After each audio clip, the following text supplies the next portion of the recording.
Welcome to the Ageless Athlete Podcast, where we dive into stories of resilience, adventure, and thriving in the outdoors at any age.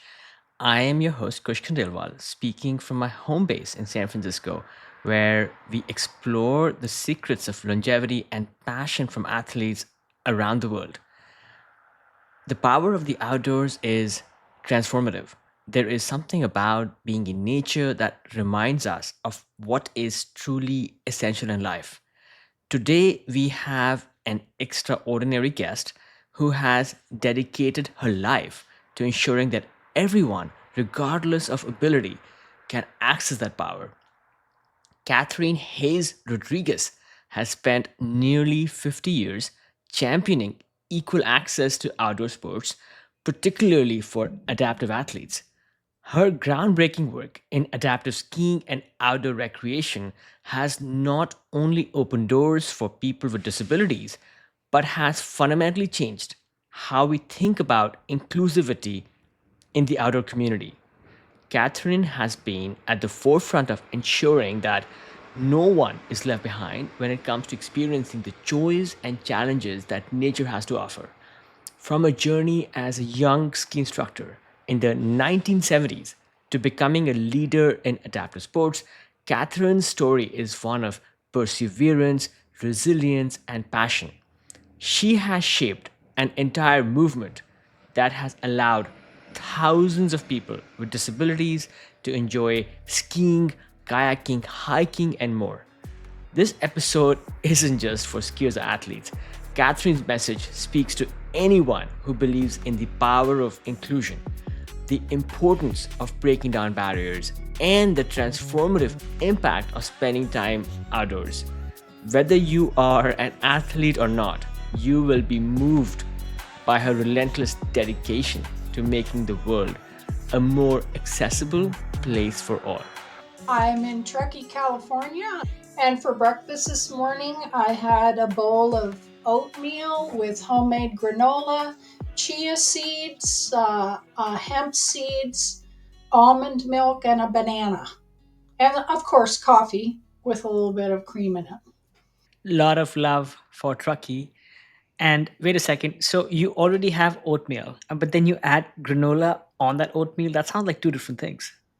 Yeah, I forgot I had yogurt and I had collagen in my coffee. I mean, I'm always looking at, the older you get, the more you're looking for the protein, right? You don't just want the Mm. carbs, you want the protein to sustain you. So I added yogurt, I added collagen, and so I think I got about 30 grams of protein this morning.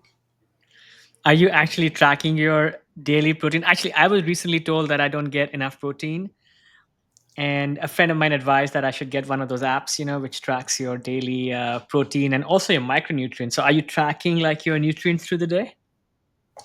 Um, I used to do that a long time ago when after I had kids and I was watching my weight and I was a Weight Watchers leader and I tracked everything in what they call the little journal. Now I have a pretty good idea of what I eat each day. And again, it's all about trying to make sure I have protein at every meal or snack. Excellent. Well, sound like a delicious and a healthy beginning to a day of some adventure. But Catherine, tell us, how old are you? I'm 67. I'll be 68 in a couple of months. Wow. Well, 67 years young, and happy early birthday. Thank you. Tell us, who are you and what do you do?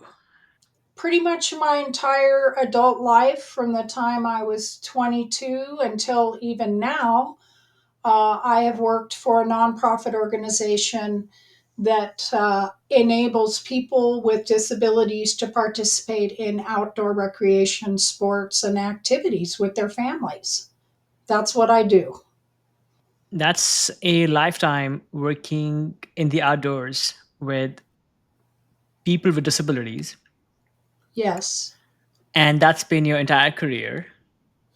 Well, I mean, I do other stuff. I coach skiing. I serve on boards. I work for Professional Ski Instructors of America.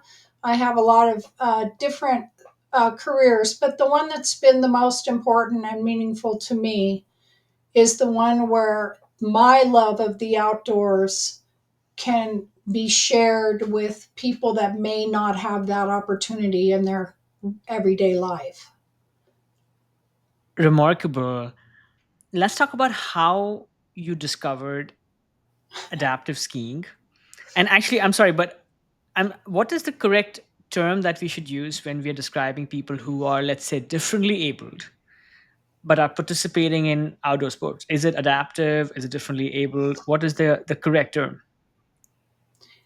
There's you, at this point when they write it, put it in writing, you're supposed to say a person with a disability, a person with blindness, a person with autism, and we I prefer to say people that are using adaptations Mm. or adaptive athletes is how I usually refer to people that are participating in our programs. That makes sense. I have spoken with some other adaptive athletes, and sounds like that term is common at least to some other outdoor sports. I interviewed Craig DeMartino, who's an adaptive climber and an adaptive climbing instructor, and I think that's the term that's also being used. So let's stick with that. Going back to some of your beginnings with the sport and with the instruction, I understand you discovered adaptive skiing maybe, let's say, 3 or 4 odd decades ago. Tell us, what was that experience of first discovering this side of the sport? I had graduated early from high school, and so I had this blank semester in the winter of 1975. So I moved to Tahoe and I skied at Heavenly and I worked as a bus girl at Harrah's Casino. And the next winter I moved over to North Shore Lake Tahoe, and I was delaying going to UC Berkeley where I was enrolled, and I had plans to do pre med and become a doctor. And I called my parents and said, I'm really sorry, but I'm not going to make it back. I'm in love with skiing. I didn't say that, but needless to say, both my parents, who were professionals, were just very upset about this whole thing. So I lived in Tahoe and I worked menial jobs while I skied every day. And one day a friend of mine said, I heard there's some blind people skiing over at Incline, Ski Incline, it used to be called. Now it's called Diamond Peak. I said, no way. He's like, yeah. So we went over and watched the program, which was a guy named Bob Guerrero from the Rehabilitation Center for the Blind in Reno. We introduced ourselves and met him, and he said, oh, why don't you come back next week and check it out?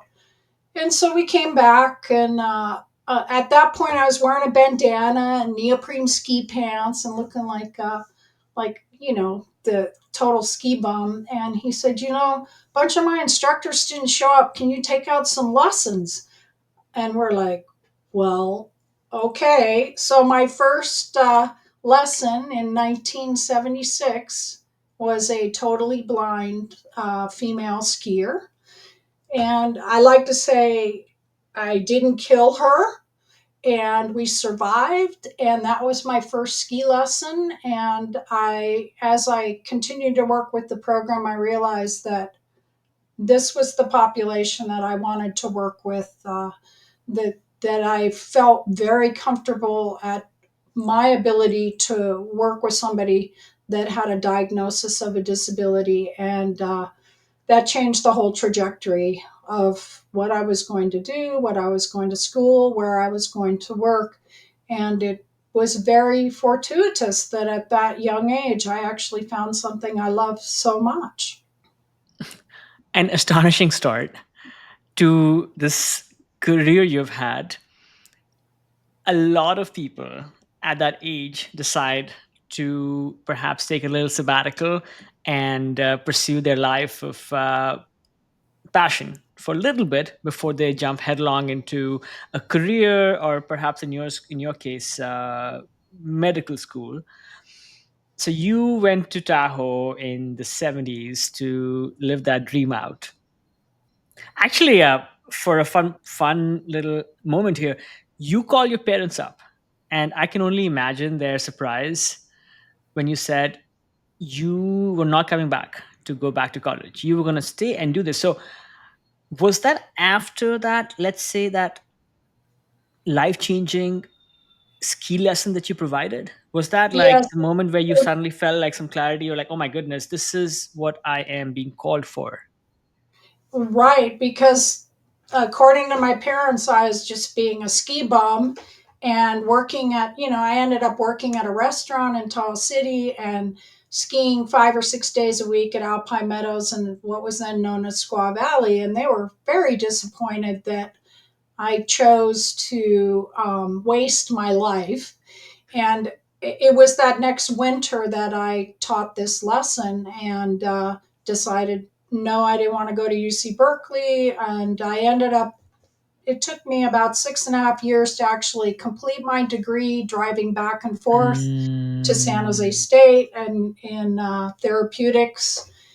I think about 40 years later, or 30 years later, they came to my retirement dinner and decided that, oh, maybe I did have a real job. Anyway, it Wow. was all good, and it ended up being a wonderful career path. And, adaptive sports, our chapter of Far West Disabled Sports was the one that started adaptive sports in America. Our chapter in 1967 was a bunch of Vietnam veterans. We called them the Rat Pack, and they started adaptive skiing on the summit at Soda Springs. And from that original chapter has grown over 200 chapters around the world and the Paralympics. So I'm really proud to be a part of that chapter. That's incredible. And I'm guessing at least a significant reason why adaptive skiing has spread the way it has in no small part been due to your efforts over the decades. But again, zeroing in on maybe that first moment, Catherine, like I have snowboarded a little bit and I've been playing outdoors for a long time. And to me, the idea of not having all my senses and all my, let's say, my faculties with me, being on the slope seems terrifying. If I can ask you to think back, please describe to us that moment when you saw this person or people skiing for the first time, and then you decided to go and teach a person yourself. I think a blind person yourself, perhaps. Please describe to us what was that like, and what was going through your mind, and what led to this big decision. To be honest with you, I was terrified. Number one, I had never taught a ski lesson. I wasn't a ski instructor. And number two, she wasn't just visually impaired, she was totally blind. When you're blind guiding on the hill, you're totally responsible for their safety. So it was, like I said, I didn't kill her. But what I did see, and I mean, there's a lot of different sports for disabled athletes now. I mean, all you have to do is look at the Paralympics. There's track and field, there's basketball, there's archery, et cetera, et cetera. But of all those sports, skiing is the one thing that provides the momentum of gravity by they're moving on earth unencumbered by their own diagnosis, missing a leg, cerebral palsy, being in a wheelchair. There's this movement and momentum that they never will achieve in their life without trying really hard. It's provided for them by the ski hill. So it's kind of the magical sport, which opens the door to all the other sports, kayaking. There's all kinds of stuff you see people doing these days. But to me, skiing and now snowboarding and the downhill momentum is the magical factor for people that Yeah. are not moving around so easily. Yeah. Gravity changes everything, and something like skiing, it brings you in, yeah, in close contact with nature, which I think most adaptive sports are, at least the mainstream ones I'm aware of, they don't live in. Describe to us, actually, I'm just so fascinated. Describe to us that first ski lesson. Did they prepare you, Catherine, on like what was going Oh, to happen? Were you just yeah. like, yeah, like how did you just like find the He, gumption and I training mean, to? yeah. No, we're still really good friends. And Bobby G always says that he likes to take credit for my career because he started me. But it was kind of fraught with danger. But in those days, you just flew by the seat of your pants anyway. But I was definitely learning my chops as a blind guide, where I had to have a voice that projected, because in those days we didn't have the radios that you see in the Winter Olympics where the blind guide is talking into a helmet radio. I had to call over my shoulder on every turn or ski backwards in front of her to control her speed and use my voice the whole time. Okay, you're doing great. Now let's go, go, go, go, go, and turn left. Go, go. You can't ever stop talking because she has Wow. no relevance to what's going on with it. Yeah, we're facing downhill now. We're facing across the hill. So it was a learning experience for both of us, I would say. And I would say my first lesson was terrifying. And after all this time, I finally feel comfortable teaching. Yeah. I mean, I would be terrified taking a normally able person out, either skiing or anywhere where there's, let's say, objective hazard involved. You took this blind person. I mean, you jumped headlong. Actually, so the person you were teaching, that person also is remarkable too, because I can't, yeah, I'll be honest, I don't know a lot of blind people, but I'm sensing most blind people, I forget blind people, most able bodied people are not out there skiing, right? Even if they had a choice, they may do something else. So tell us about this person. This is the 70s, where again, some of these outdoor sports were even more niche than they are today. What made that person decide to go skiing when maybe some normal day-to-day things were challenging enough? Well, the program that was at Ski Incline was actually an offshoot of the rehab program in Reno, Nevada. So Bob Guerrero, who was a recreation therapist, um, he they didn't just recreate with, they also helped them find jobs. They trained them in their activities of daily living, like how to move around, how to access the bus system in Reno. So it was a full-fledged rehab program, and the recreation was just one part of it. But as Bobby always used to say, leisure is my life. And that it shouldn't all be work, because sometimes when you have a diagnosis like this gal, who had been sighted before and completely lost her sight, she had to completely readjust her entire life, not just skiing, but how does she get to the doctor? How does she brush her teeth? How does she get groceries or cook a meal?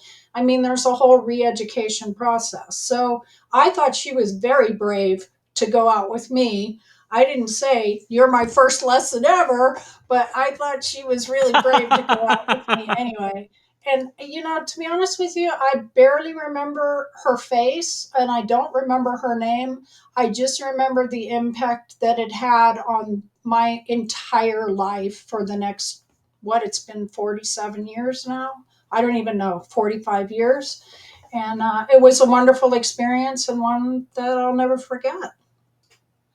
Curious, yeah, yeah. If your student also felt just as transformed by their skiing introduction as a blind person, and if they continued skiing She and she was in the season long program, so she came back every week. I think I had her a couple more times, and then she went on to a more advanced instructor because she was skiing better. I taught the beginners because I was a beginner mm, instructor, and so she progressed on. And Bob actually used to take a group of blind skiers, racers, and their guides back to the national races in Winter Park, Colorado.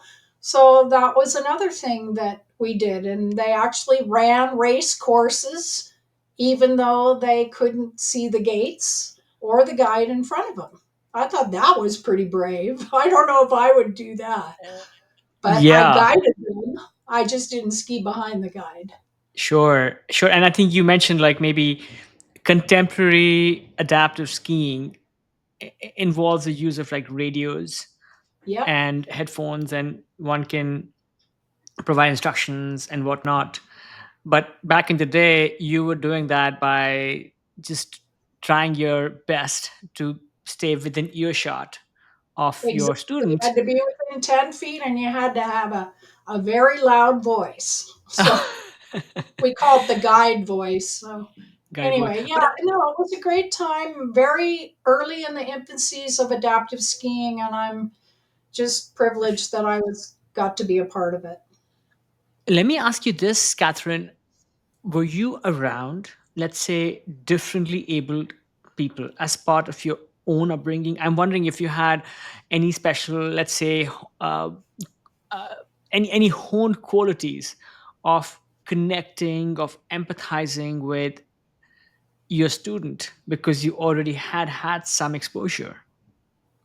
I really hadn't had much exposure to people with physical and cognitive diagnosis. I mean, in my family growing up, my parents were both lived their lives of service. My dad was a doctor, my mom was in politics, and they always taught us to be empathetic and kind and compassionate. And while I didn't have direct exposure to a lot of people with those kind of diagnosis, I felt like as soon as I did, I felt like I was equipped. It's more of a feeling that you want them to have the best opportunities possible and not let them wallow in pity and give them the opportunity to be more independent. I felt like that was something I could do well. Got it. No, your parents seem to have raised you well, even maybe even too well, much to perhaps their own a bit of surprise and chagrin at that time. Okay, so just kind of continuing with our little story here. So you basically just forfeited your plans to go back to college and go to med school and this other career. So then, let's say you found a job with the adaptive ski industry, and then you started teaching more and more people. I'm guessing you also went through some training. Tell us a little bit about what that process was like. You have now been doing this for a few decades now. Was there a point where you started teaching and like were you still gushing over that experience? Did you find that Well, I it's kind of like being a woman before Me Too. So this mm, is all before the ADA in 1991 and supposedly equal access for people. So the ski areas and in general the park system were very resistant to equal access because of the additional cost, and they didn't like us showing up at their ski area with a sit down apparatus or amputee with two what we call outriggers crutches with skis or blind people. We were kind of messing up their system. And just by Oh. sheer perseverance and hard headedness, those of us early people, we're like, we're not going away. You can't make us leave. These people have as much right as anybody else to recreate and be outside in public spaces, and there was quite a bit of prejudice.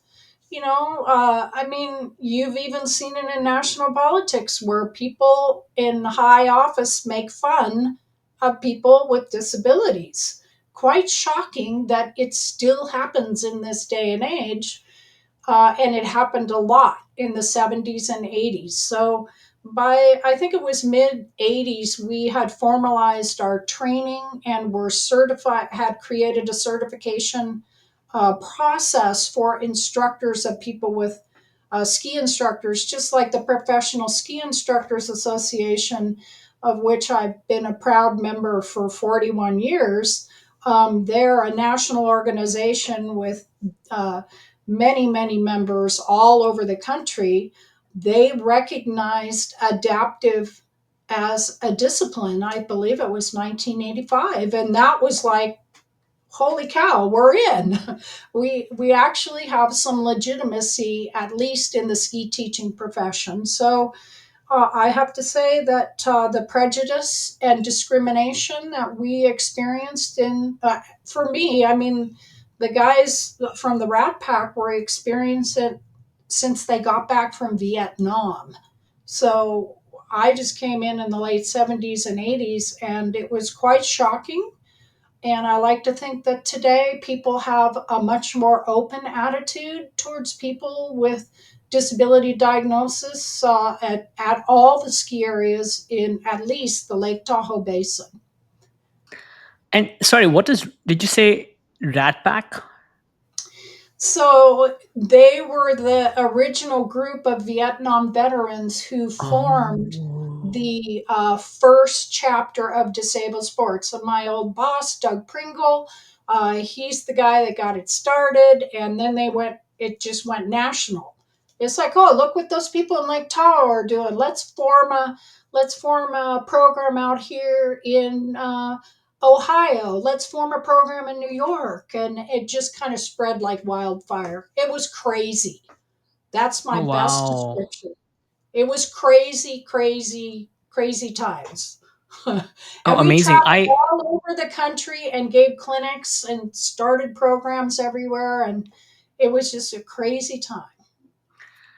Amazing. I had no idea that perhaps the rise of adaptive sports had this connection to war veterans from Vietnam.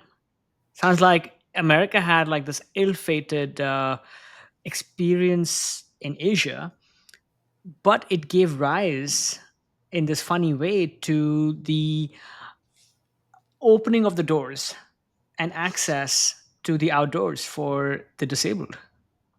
And there was a lot of people involved all along the way. I mean, even before Doug and the Rat Pack started things in 1960, early 60s, basically, when everybody had come back. Bob Guerrero and Doug Pringle were recruited from Letterman's Hospital in San Francisco, where they were recovering from their war wounds. So, before that, there had been some people that had made adaptive equipment and were doing small things like in Ohio and Austria. But I lay claim to the fame of being part of this original chapter, the Rat Pack, the group that started it all. This person who was your first student, was she also a war veteran? No, she had macular degeneration, so Ah, she had a progressive eye disorder. got it. But the reason that this program became available to her was because this program was started as a offshoot of the Rat Pack. being. Well, right. Bob Guerrero was an offshoot of the Rat Pack, and he also worked at the Rena Rehabilitation Center or Services for the Blind. So, because he had this background in teaching adaptive skiing, he was a natural fit for the clients from Services for the Blind. Thank you for clarifying that. The Yeah. other part that I perhaps gleaned from what you said was the ADA, which hasn't been around for as long as one would imagine. The evolution of the ADA also has something to do with the access to the outdoors for the disabled. Sounds like not only did you create a legacy of teaching people how to recreate in the outdoors, but you also may have had this contribution to the passing and uh, the sheer proofing of access for the disabled in this country.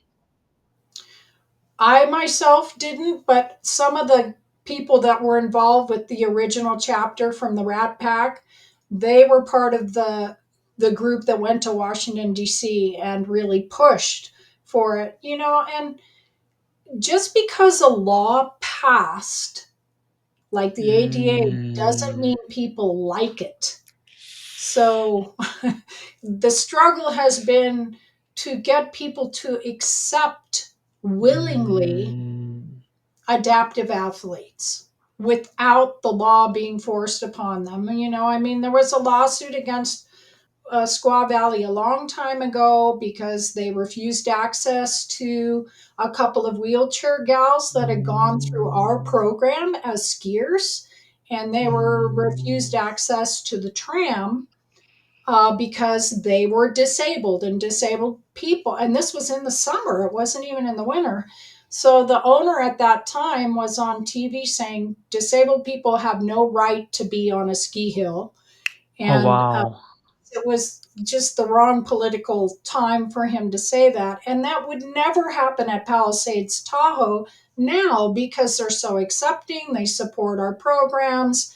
They've made things very accessible and welcoming.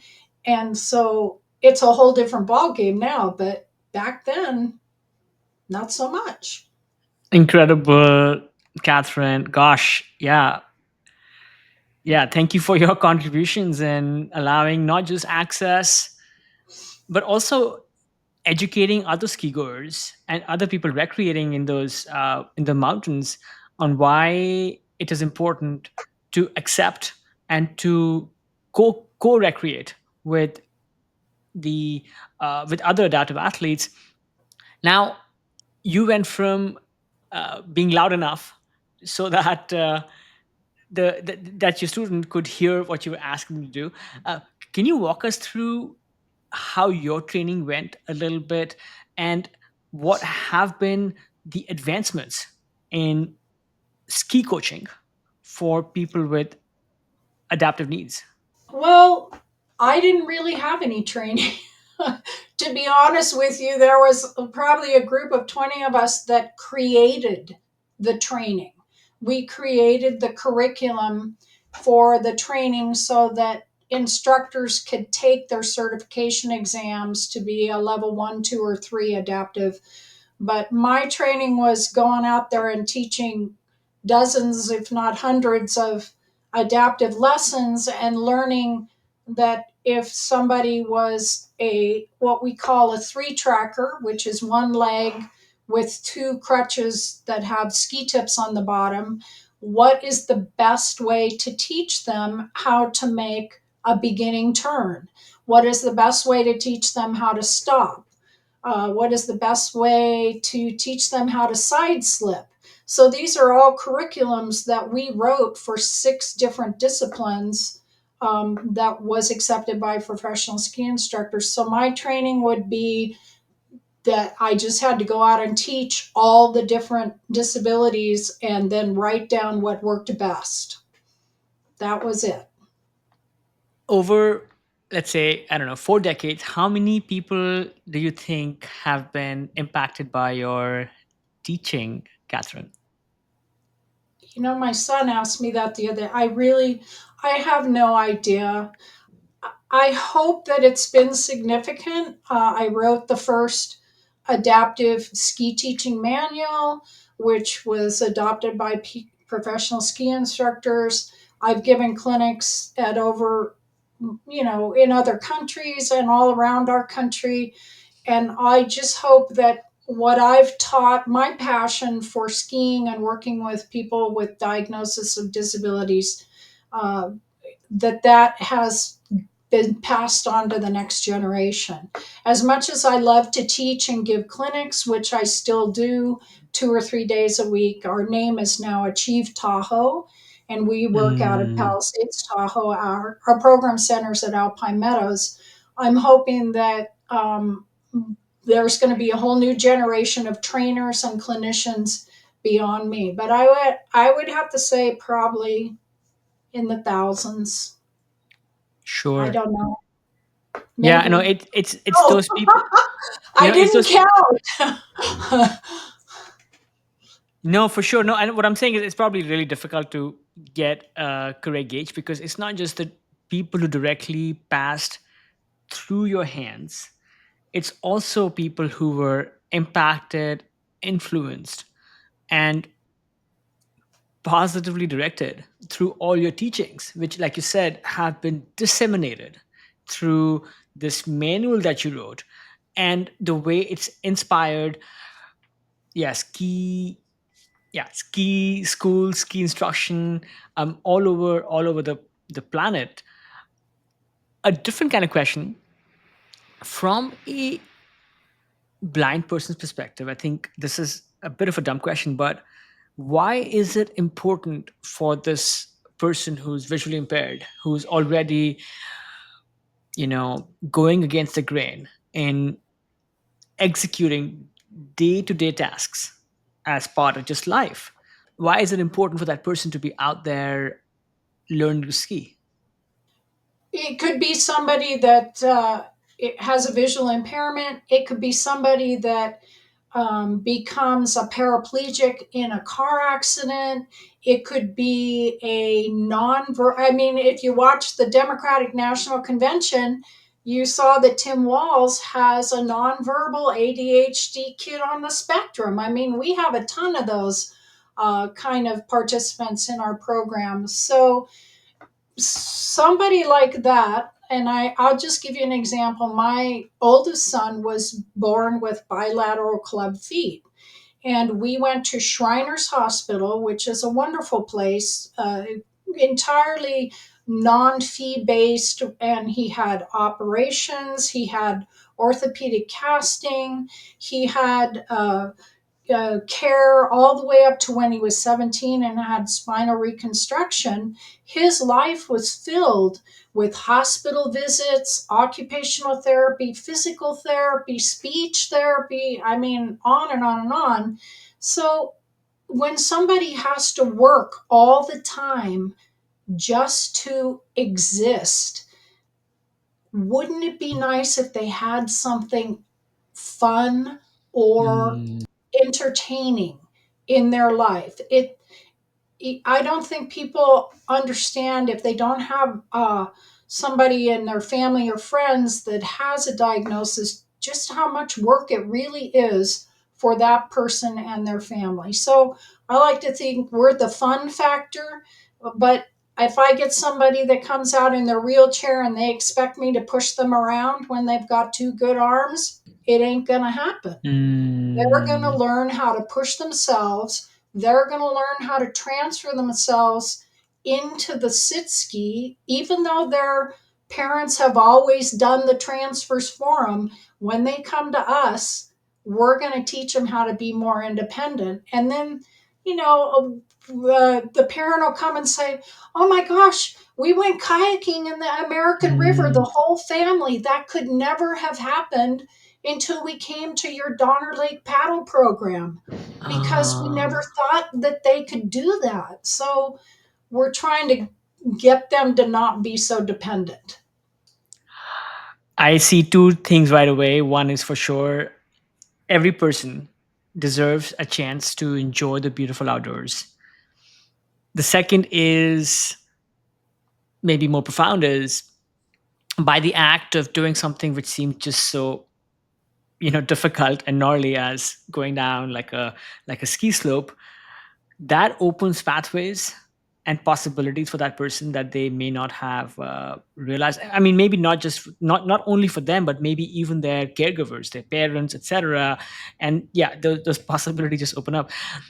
Let me ask you like this funny question which just came to my mind, which is, let's say I am the parent of a child who is visually impaired, a blind kid, right?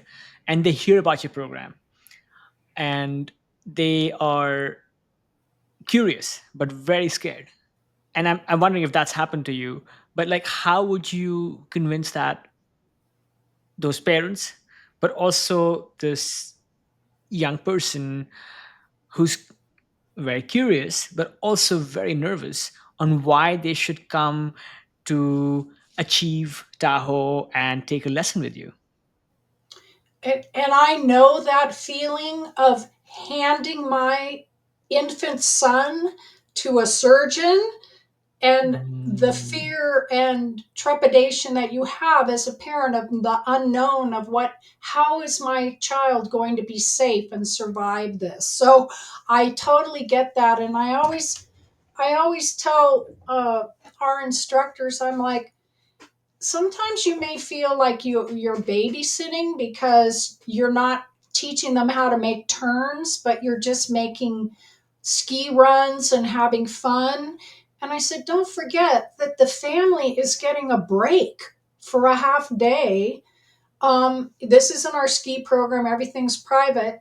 And then in all our summer programs with horseback riding, sailing, archery, hiking, paddle sports, the family is becomes a participant also. So we kind of have a little bit different in the winter and the summer, but it's all about how, number one, it's word of mouth, and we're busting at the seams at all three ski areas we work at: Alpine Meadows, Palisades, Tahoe, and North Star. We've got wait lists all the time. It's because word of mouth has spread that our program is safe.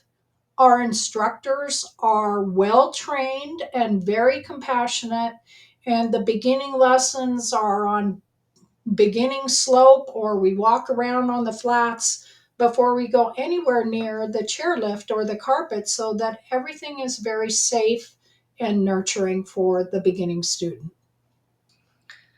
Amazing. You have maybe done just the right amount of marketing to allow people to understand what you're offering, and the exposure to the outdoors, and the ability to realize new frontiers with, let's say, a healthy dose of tough love can open a whole new world for the differently abled. One other thing that I thought to ask you, because this program started because of war veterans, how have you seen the impact of the sport on, let's say, the rehab and the reintegration of of these war veterans into mainstream? Because I know that today America continues to struggle with being able to make their life more normal post the trauma of war. There's a lot of programs for veterans now to participate in recreation across the country, whether it's winter or summer. We have a couple of what we call military to the mountains camps, where the veterans and their families come in, and we teach the veterans and their families. So everybody's kind of all together, working together. I think it's beneficial because it's really unusual to run into somebody who's been in a war zone or been on active duty who does not have post traumatic stress disorder, hopefully they're getting some kind of treatment for it. And besides a week of outdoor recreation, I think the outdoor recreation is just a small piece of their recuperation after, say, an active tour. But to be honest with you, a lot of the people that I've worked with in the military camps got their diagnosis after they came back.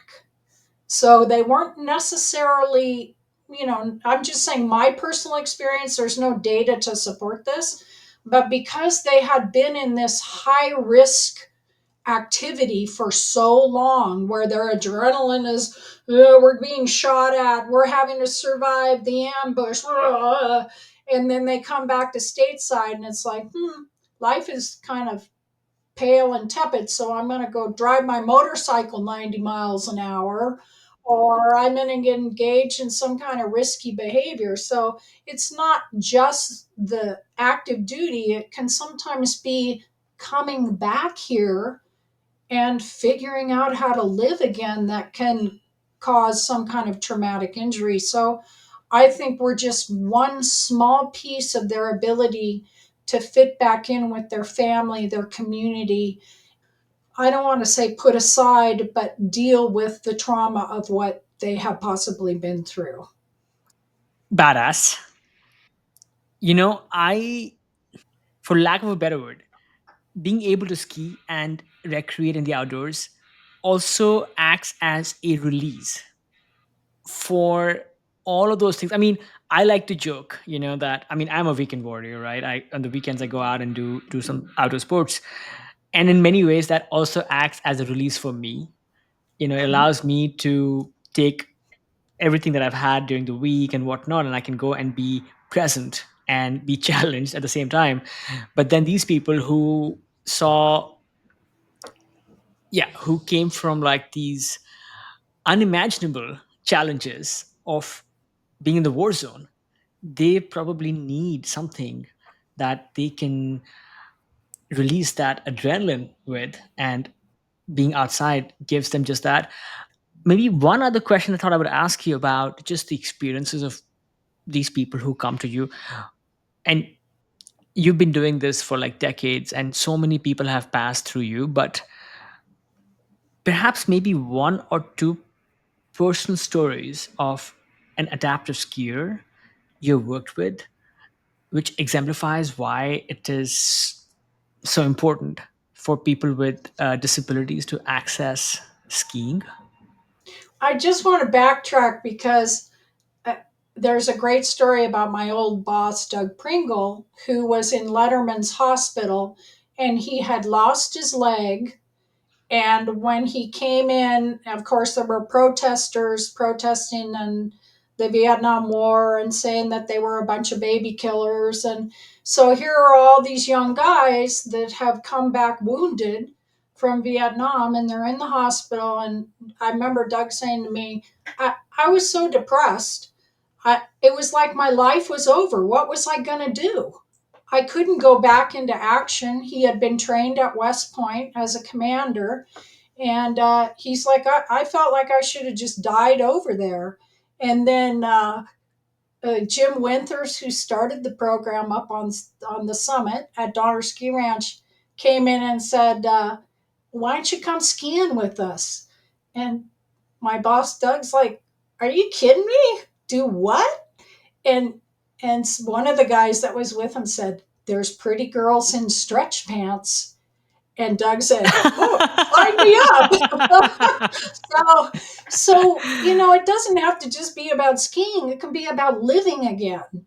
And, Mm. a lot of people that I've worked with, there was a kid that got an award at our most recent fundraiser who was biking with his dad. They live in the Bay Area and he got hit from behind by a truck and dragged for, I don't know, a half mile or something. So he was in the hospital for over a year recuperating, going through the halo and the striker frame, and he became a paraplegic, but his family was very supportive, and he ended up coming to go skiing, and I think it's changed his life because I thought he thought his life was done. I'm in a wheelchair. I used to be this big strapping guy, and now I'm reduced to a wheelchair. Well, now he's one of the best skiers on the mountain. You know, Wow. he may be in a sit down ski, but he can ski faster than his family now. And we're having trouble finding instructors that are good enough to teach him. So, I mean, it can be a story of great sorrow or a story of great triumph, basically. That's an amazing story. That person may have lost the use of their legs, Yes. but they did not lose their athleticism, their fire, their drive that perhaps that they had before they lost so much of that, so much of their physical abilities, and then find, let's say, a new lease into their sports with the help of your work and skiing provided them. Yeah, that's remarkable. One other thing I would just ask you, generally speaking, that I've had two extraordinary adaptive climbers on the show, but generally speaking, or maybe more macro, what is the state of access to the outdoors for the differently abled today? Yes, we have these schools that people such as yourself have been leading, but what about other sports? What about starting things like being able to go hike in our national parks? What about being able to uh, get on a bicycle? Has the state of advancement in both the laws and the infrastructure where it needs to be, or is there so much more that can be done? Well, again, I'm going to compare this to women, where we weren't able to have a credit card or Mm, drive a car or whatever until the 60s or 70s, and we've come a long way, baby, but we're not done yet. There are still areas in the United States, or even in my world in Tahoe, Truckee, where women may not be paid equally as men are, or whatever. So I think it's the same thing with adaptive, whereas it's not uncommon to see a person with a diagnosis of a disability outdoors recreating. It is not always accepted. So, in that way, I can go to the parking lot and see that somebody I know that is not disabled is using their friend's handicap placard to park in handicap parking. So, I mean, we've come a long way, but we still have a long way to go, would be my description. We're always, always fighting for equal access. right on. I come from India, and the access to services and the acceptance for the differently able is, if anything, much worse than it is in the US. I think it lags behind, just the same way the economic industries lag behind. And I was actually surprised, maybe pleasantly surprised, that the Delhi metro, the urban train system, had seating now for the handicap, and it was actually called differently able seating and did not used to exist before. And this might just be lip service, and many people, I'm guessing most people on that train probably don't even understand what being differently able means. But I think even any beginnings, even if they're symbolic, whatnot, are important, because at least they get some seats into public consciousness and they open some doors. Okay. Thanks for sharing all that. Yeah. Okay. Sorry. Changing tracks just a little bit. Let me ask a little bit about you yourself, and your journey, and your family, and your upbringing. So your teaching. or your career or your life that has been spent working with the ski industry and working with adaptive athletes, I'm guessing it has perhaps changed who you are. It has shaped your worldview, right? And so much of that has likely carried over to your family, to your sons. So I'm just curious, how does your family think about what you do? What do your sons think about the impact your mom has made? Well, of course, they're really supportive. It's kind of annoying to them that whenever they go anywhere, oh, you're Catherine's son, because our program is well known in this area. And, they're both athletic in their own way. And neither of them has chosen to go into my field, but my husband has always been a staunch supporter.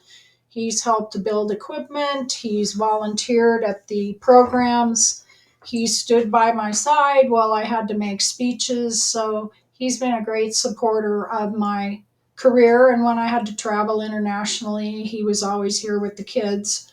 I think that it just is, it's like any career that a woman has.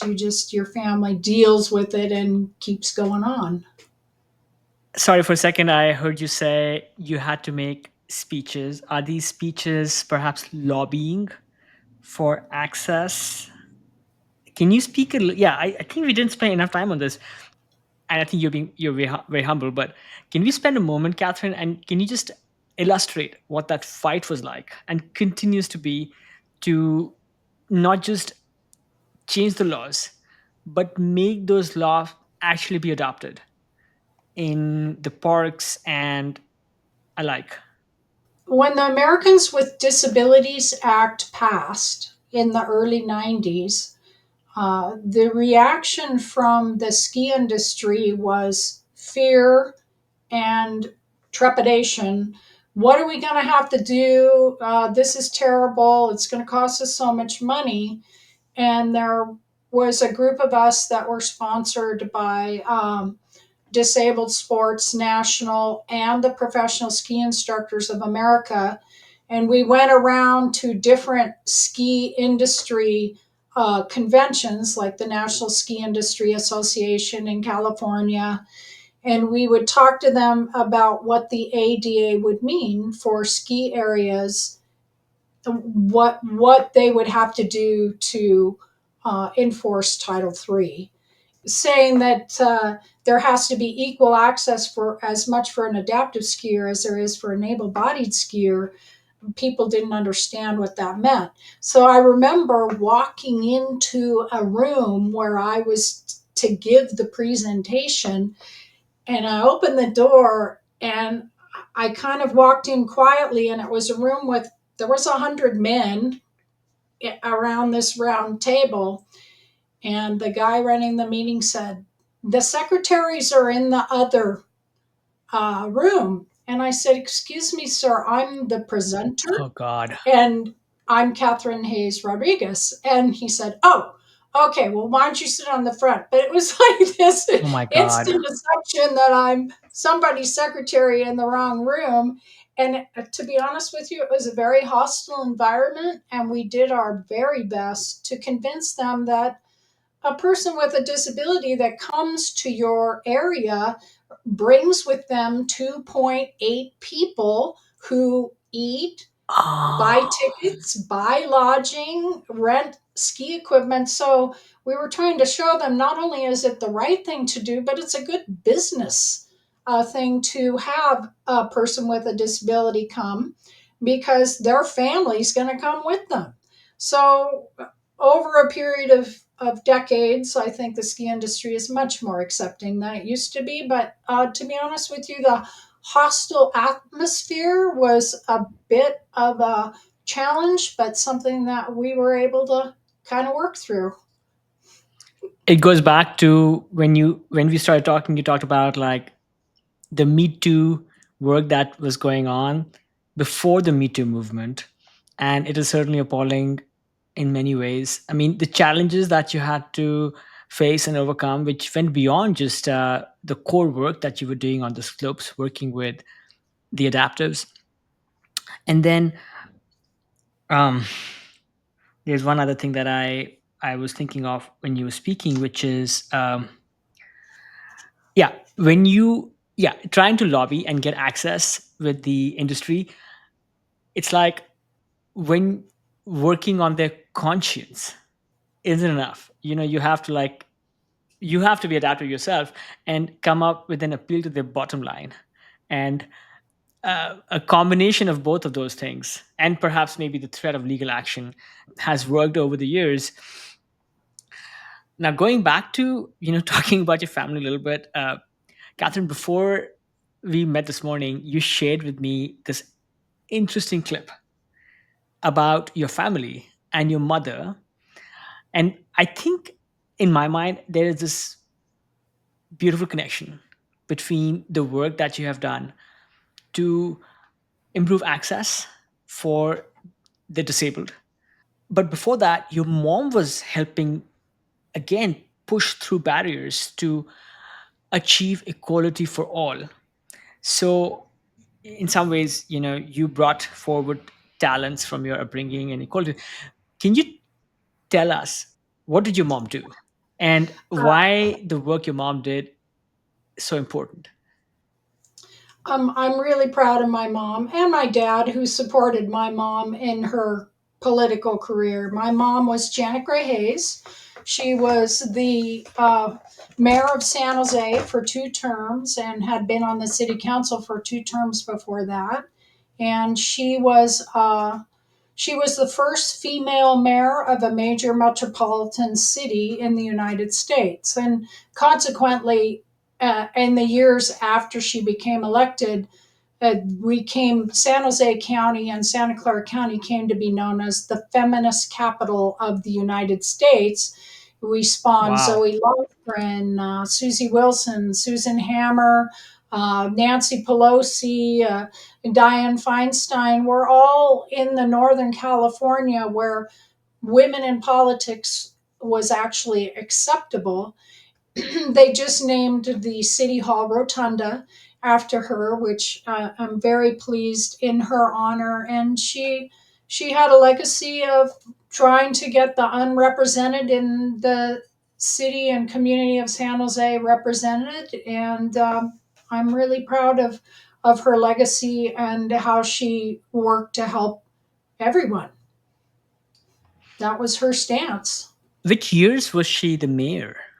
Her political career was 1973 till 1984, so the last 2 terms.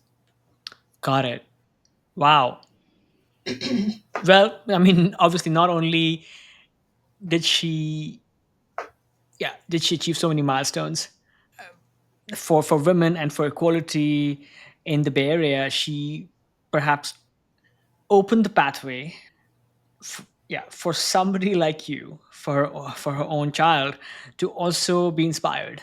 And I just think it's funny how, on a lighter note, how your mom was doing groundbreaking work, but then when it came to her own kin, maybe going in a similar path, there was fear and trepidation because she probably wanted maybe more conventional safety and success for you, but sounds like you were determined, just like your mom was, and you went on. I'm curious, do you think you made your mom proud, or your parents proud? I hope so. I mean, I've tried to live a life of service for others as they did, and not everyone does can do that or feels the need to do that. Um, and when I look at national politics today and how divided we are as a country, I just feel that what has been missing is the unity and bringing together a people in a community or a city or for a cause. I hope that they would be proud. My dad was a doctor and he worked in downtown San Jose with a lot of underserved populations. So what I learned from my mom and my dad is you just don't give up. You just hang in there and you just don't go away. Mom just didn't go away. They didn't want her there. She was a woman. She was the only woman, a bunch of men, and they treated her badly, and she held her head high and just hung in there and outlasted every you just Mm. outlast everybody, basically, is what you do. Did your parents or your family take you to the slopes when you were young and teach you how to ski? My dad taught me to ski when I was Mm. 5. So he and his brother used to drive from Berkeley to Sugar Bowl, and they would hike up on their skis. They'd get maybe 4 runs the whole day. So that was before there was chairlifts at Sugar Bowl. He taught all his kids to ski, and my mom learned at a later age. And I think I wonder sometimes if he regretted doing that. To me, we all know how to ski, but I was the one that just was it. I was just crazy about it. So I have to mention my parents introduced me to the mountains, to to trekking and hiking and backpacking. And then when I decided to become a rock climber and decide to surf and whatnot, I think maybe there's something similar where once you open the gates, you don't decide how far. no going back. Yeah, Definitely. yeah, totally. Over this career and 4 decades of the work you're doing, I'm curious, have there been any low points, Catherine? The work you've done and keep doing is very challenging in all kinds of ways. And I'm curious, what might have been some of those low points, and what strategies and what helped you overcome those and help you stay focused. But probably my low point was when I was diagnosed with adult onset epilepsy. So I did have several decades of what we call uncontrolled seizure disorder, where I was trying to figure out how to have the right medications so I could continue to ski, live, drive. I was told for a number of years that I couldn't have children. And so when I found the right doctor, I was able to move on with my life and kind of stabilize things. But you really don't realize just how much it's going to affect you and everyone around you. And I feel fortunate that I'm healthy now and stable. And I was able to have my older son. We've adopted our younger son, but I did have birth with my older son, and that was something I never thought could ever possibly happen. And it did. And I felt like anyone with a serious diagnosis that affects every part of your life, that I kind of had to crawl out of the basement on that one. And it took a couple decades. Yeah. Wow. And did you already have, let's say, some symptoms of, did you say adult onset epilepsy? Did you already have those symptoms when you got diagnosed? I mean, I don't know enough about it, but I'm sensing that people have epilepsy for some time before they actually get clinically diagnosed. So I'm guessing you probably were suffering until you were, until they formally told you you had that. And then you were fighting this as you were continuing your career and raising a family. Did it affect the work you were doing? Like, did you have difficulty because you were doing some very like physically and mentally difficult work before you became a ski instructor? You were a skier and, let's say, a lifelong athlete yourself. And those of us who get so much, let's say, fulfillment out of our bodily faculties, in some ways I feel we are like, more crushed when we get hit by something like this. So I'm guessing it must have also affected you mentally, that all of a sudden you're like, you have so much pride in being able to do the work you do and ski at a high level.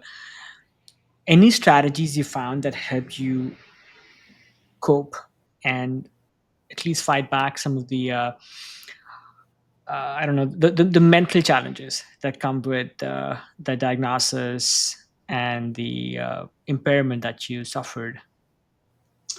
I think anyone with a severe diagnosis, whether it be a traumatic injury, whether it be cancer, whether what accompanies that is the emotional component of perhaps feeling depressed that things are not the way they used to be.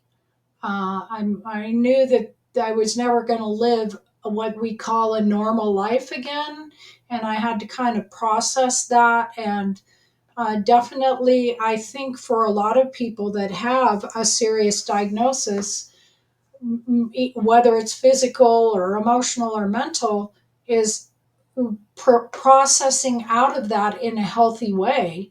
And, I did a lot of different things. I changed my life. I took a less stressful position. I don't eat aspartame. I get enough sleep. The things that all are triggers for my condition, I take the right medicine.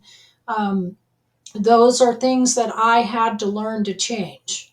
And you really don't have a choice. Again, I had a supportive husband and family, and we really wanted to have kids, and that became a possibility. And once you have kids, you got to stop feeling sorry for yourself, right? You don't have any choice. So life goes on, and I just got out of it, and I feel pretty fortunate Mm, at this point. sure, you have to find, let's say, yeah, maybe the resolve and maybe some new techniques and adaptations that have helped you cope.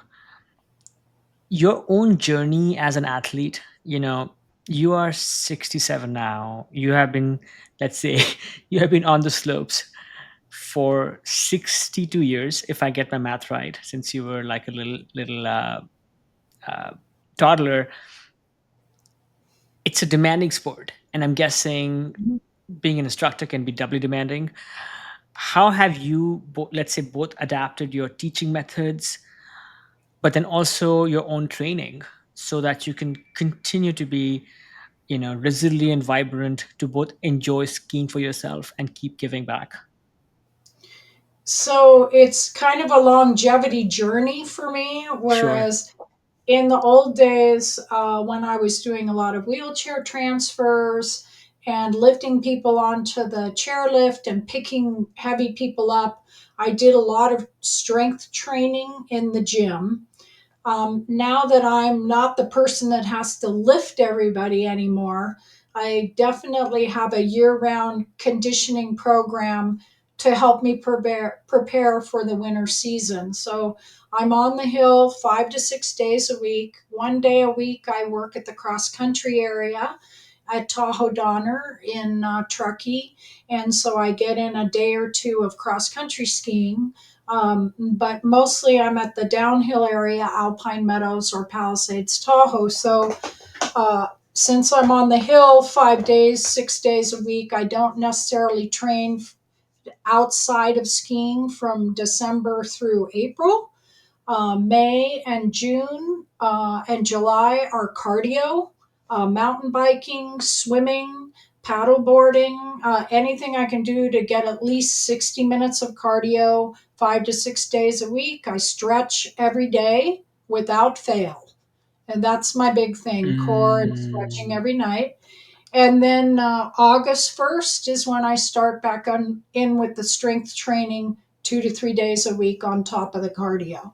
And also because balance is a learned skill, I do 1 to 2 sessions of 15 minutes a week of balance training on a pad or a half roller or a basu where I'm going on and off, one legged oh balance, wow. anything I can do to help my balancing. That's kind of my training regimen uh, to keep safe on the slopes, so I say. Sounds like a very comprehensive program Yeah. indeed, and you and meticulously planned out. And I was curious, yes, on how do you stay in shape for the off season, the summer months when you are actually not on the slopes. And sounds like you do that mix of cardio, cardio, strength training to some degree, but then also stretching and balance training.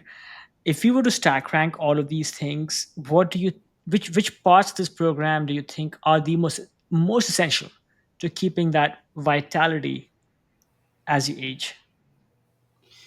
So the flexibility routine, and I do three deep core exercises every night. It's like a half 20 to 30-minute routine. If I neglect to do that, I definitely feel stiff or Mm. not able to perform as well the next day. Say if I go out on a mountain bike ride or whatever, I feel that I mountain bike ride a couple, two, three times a week, and that builds some strength. But for downhill skiing, it's not so much cardio as it is strength and balance. So, in those 3 months preceding the ski season, I really work hard on my balance and my strength. Right on. In some ways, some of that keeps you mentally sharp as well, because again, another gravity sport like mountain biking probably helps you keep your senses primed, because Exactly. you are doing all those things. Catherine, I came across this term recently that I have stolen from an adult, an accomplished surfer that I had on the show. It's called being a vulnerable adult learner. And many of us who haven't had, let's say, a chance to pursue a sport or discover it in our later years. So, for example, myself, I snowboarded a few times at Mammoth and Tahoe like 13 years ago, and I haven't gone back since. And somehow I still have some aspirations of getting back into snow sports. And so, how would a vulnerable adult learner like myself and with some aspirations but also some fear. So one is that there is fear that I would suck. I'm good at some things, but this would be starting something new. And actually, I remember when I did take when I did snowboard back, again like 15 years ago. Yeah, I just started going on blacks, and I would tumble, tumble, tumble, and somehow I didn't, I don't know, kill myself. So somebody like me, if I was to desire to get back into snow sports again, what might be the top three things I should do to make that learning experience fulfilling? Most ski areas now have what they call the beginner packages. And I'm a big advocate for that because number one, you're with an experienced instructor. They give you the equipment, the lift ticket, and up to three lessons. Like Palisades Tahoe has a great program where at the end of the 3 days you get a season's pass.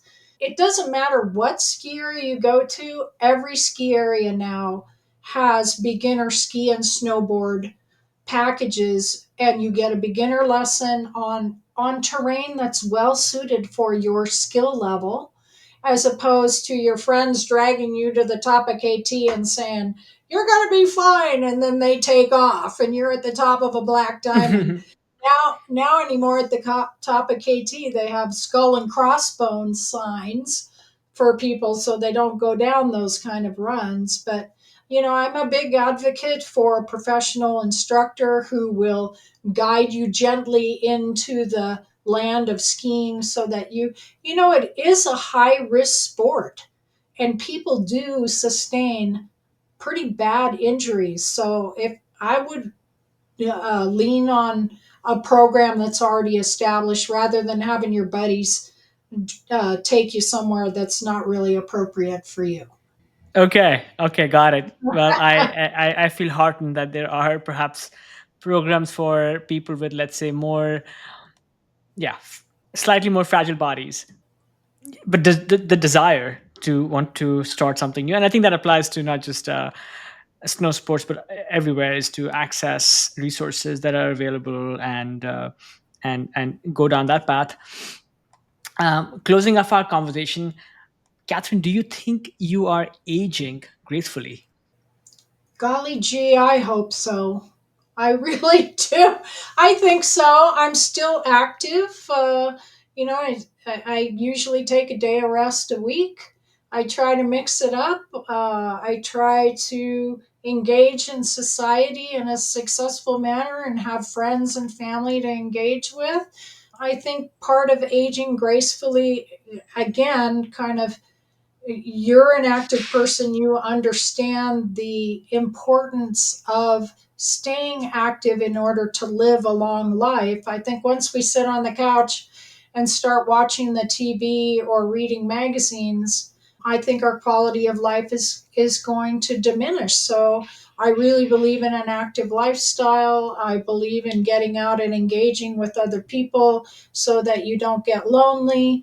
I'm still working a little bit. I'm not completely retired, although I keep saying I'm going to. It hasn't quite happened yet.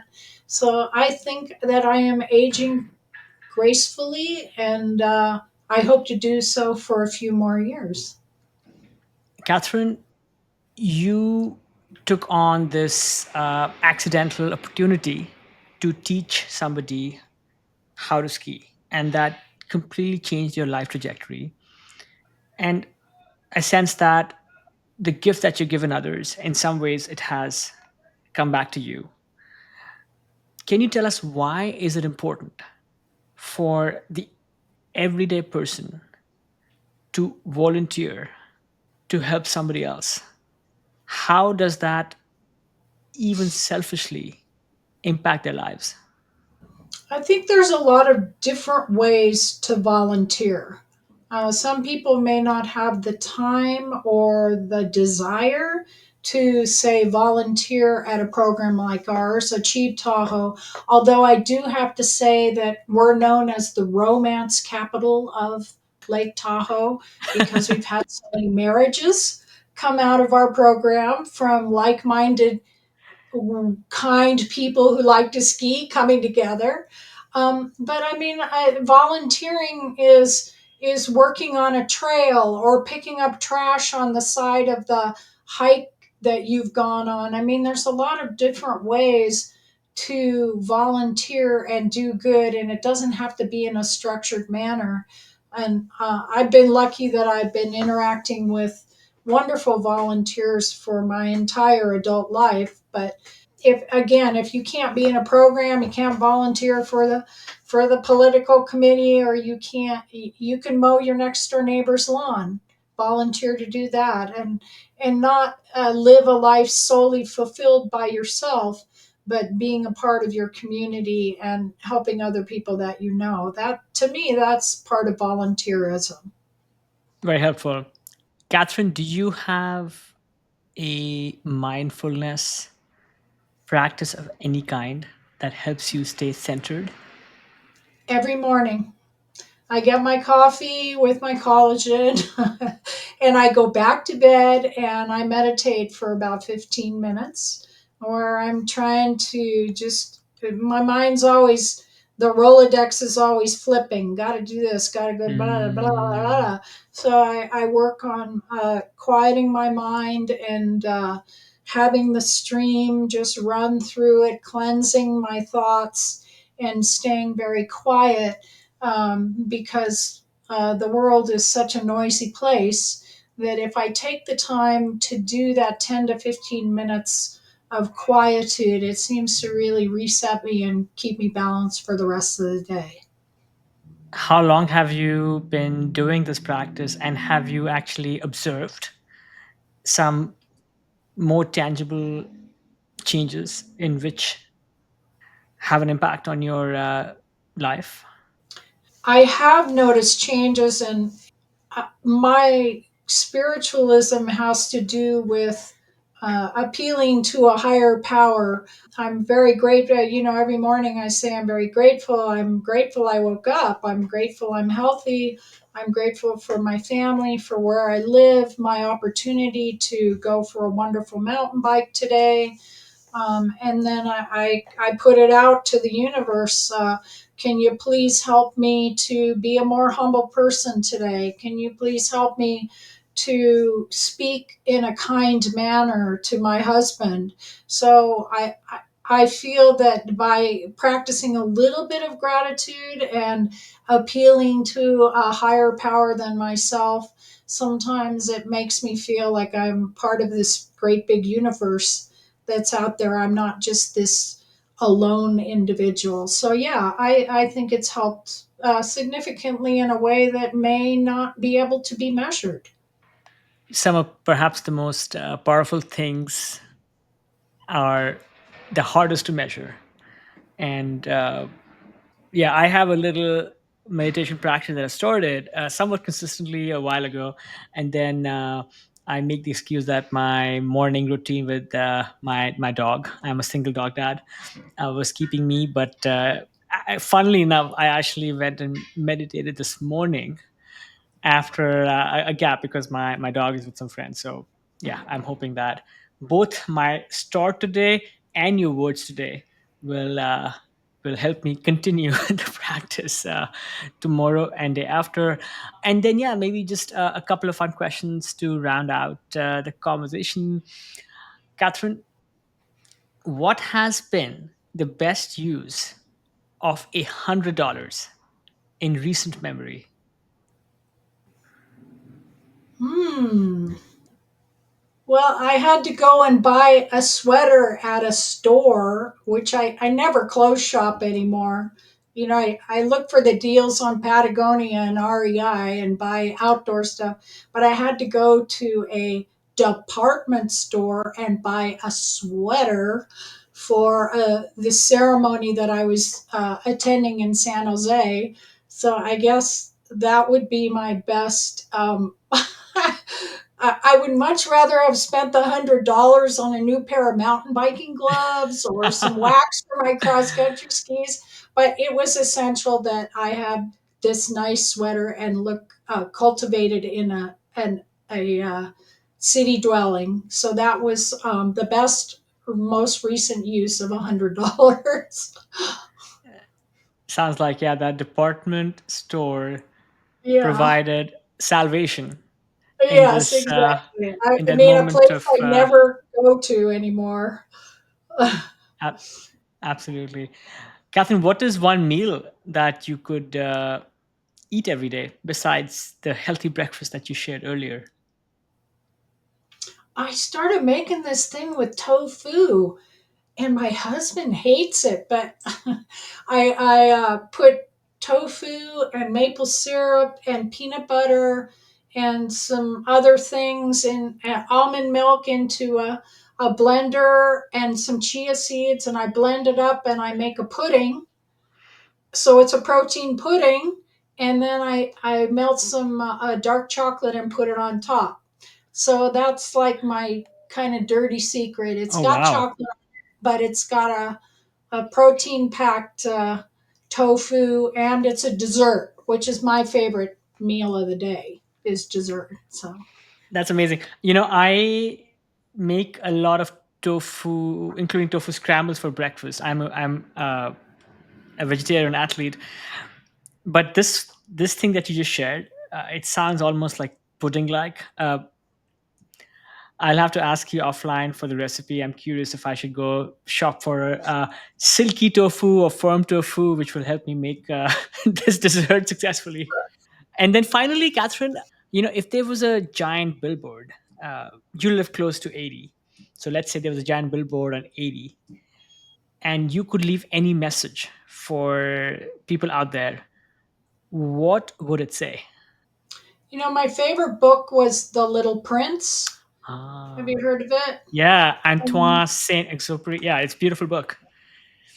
And there's a saying that the little prince says that what is essential to the heart is invisible to the eye. And I always have believed that. And I would put it on a billboard. I don't know if people would actually get it, but it's a kind of a mantra that I believe in. The trappings, the nice mountain bike, the newest skis, the nicest clothes, I think it's more about our experiences in life and how we affect the other people around us. and the legacy that we leave on earth. I mean, those are nothing that you can pay money for or buy in a store. And I believe that what is essential to our hearts is invisible to the eye. So that's what I would put.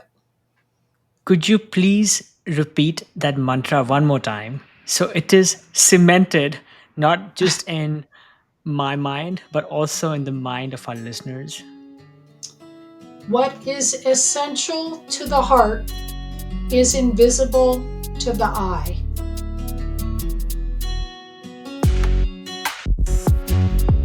That's it, folks. Thanks for tuning in to this episode of the Ageless Athlete Podcast.